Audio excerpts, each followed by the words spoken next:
Bonjour, je m'appelle Xavier Catlino, je suis chef du département d'urologie à l'Institut Montsouris à Paris. Je suis également professeur à la faculté de médecine Paris-Descartes. Je suis donc chirurgien urologue et j'ai fait pour cela un parcours un peu atypique. J'ai fait un bac économique, donc comme quoi on peut arriver à la chirurgie même sans être scientifique. Et puis donc je travaille à l'Institut Montsouris depuis 18 ans. Donc le premier conseil que je donnerais pour les jeunes qui veulent faire de la chirurgie, c'est d'avoir bien en tête que la chirurgie n'est pas seulement un métier technique, mais également un métier relationnel. Donc il faut aimer les gens, il faut avoir envie de s'occuper des gens et pas seulement sur le plan technique ou technologique. Et donc ça c'est un élément absolument essentiel parce qu'il faut d'abord poser une indication opératoire, donc voir les gens en consultation, et ensuite il faut arriver à assurer des suivis. Et donc c'est important d'expliquer, de suivre les patients et d'avoir un relationnel qui soit le plus important et le plus détaillé possible avec les patients. Le deuxième point, c'est que non seulement il faut aimer les patients, mais il faut aimer les gens avec qui on travaille, parce qu'on travaille en équipe. Et il faut aussi avoir en tête que la chirurgie tout seul, c'est terminé. On travaille en équipe non seulement avec des anesthésistes, mais également avec d'autres chirurgiens, d'autres médecins, parce qu'on va de plus en plus vers du médico-chirurgical pour prendre en charge globalement le patient et pas seulement sur l'angle technique. Il faut imaginer que le chirurgien tout seul dans son établissement de santé avec l'anesthésiste, c'est terminé. Pourquoi? Parce que la chirurgie devient de plus en plus une spécialité qui est un peu borderline, c'est-à-dire qui est en limite, en relation avec beaucoup d'autres spécialités, notamment je pense à l'imagerie, je pense à la cancérologie médicale, je pense à d'autres pathologies fonctionnelles. Et donc il faut absolument apprendre à travailler en équipe avec non seulement les autres chirurgiens de son équipe, ça c'est important, mais toutes les autres spécialités médicales qui gravitent autour et avec lesquelles on doit avoir une vraie collaboration, un vrai partenariat. Et le patient étant au centre de cet enjeu. Le troisième point, c'est qu'il faut être disponible. Voilà, c'est un métier qui demande la disponibilité. Donc 35 heures, c'est en 2 jours, 2 jours et demi. Donc il ne faut pas compter ses heures, c'est très clair. Il faut aimer les métiers à responsabilité, parce que ce sont des responsabilités qui sont relativement lourdes, en médecine bien générale et en chirurgie en particulier. Donc il faut accepter ces responsabilités qui ne sont pas écrasantes, mais qui existent. Il ne faut pas être trop inquiet à ce niveau-là. On n'est pas aux États-Unis où on risque des procès tous les matins. Il faut simplement accepter, avoir un caractère qui n'est pas trop déstabilisé par le caractère effectivement un peu lourd de la responsabilité.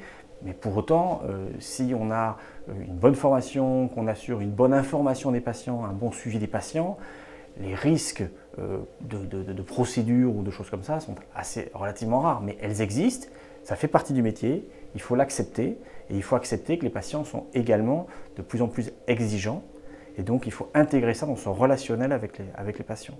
Et puis enfin, je dirais, il faut aimer aussi l'innovation parce que la chirurgie, comme tous les domaines de la médecine, bouge beaucoup. Et donc la façon dont les jeunes vont apprendre la chirurgie quand ils vont commencer leurs études et leur formation sera tout à fait différente de ce qu'ils feront 10 ans plus tard. Alors qu'il y a une trentaine d'années, on faisait à peu près la même chirurgie pendant 10 ou 20 ans. Maintenant, les choses évoluent beaucoup, donc il faut être prêt à se remettre en question et réapprendre tout au long de sa carrière, mais c'est un enjeu, à mon avis, formidable. C'est vrai que de plus en plus, on utilise des nouvelles technologies, comme on en utilise dans notre vie quotidienne.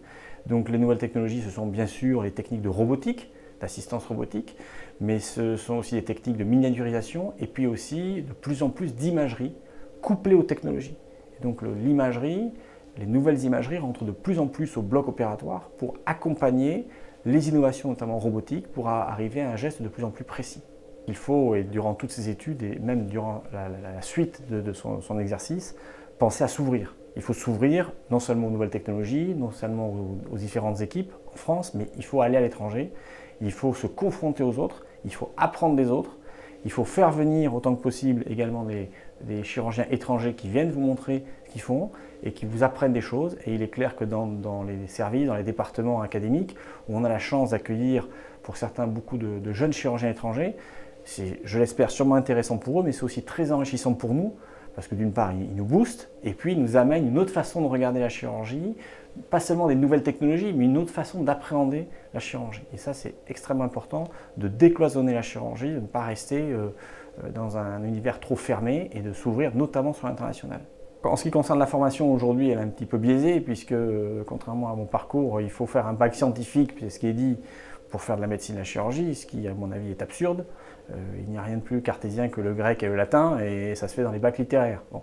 Et donc, mais les règles sont celles-là, et donc effectivement aujourd'hui, il faut passer le concours, il faut travailler pour avoir le concours, et ensuite, une fois que les gens ont le concours, effectivement, il y a les études classiques, mais il faut surtout qu'ils apprennent à aller voir un petit peu dans différents établissements, qu'ils sachent prendre du temps pour ouvrir leur esprit, en France et à l'étranger, on a dit, une fois qu'ils sont formés, mais également en cours de formation, pour aller élargir un peu leur formation. Il y a notamment des échanges Erasmus, des échanges internationaux qui existent, et il faut absolument le faire. En ce qui concerne le choix du mode d'exercice, une fois terminée la formation, en chirurgie et en santé en général, il existe 3 types d'établissements en France: des établissements publics, des établissements privés libéraux, les cliniques, et des établissements privés à but non lucratif, essentiellement les établissements mutualistes ou des centres anticancéreux.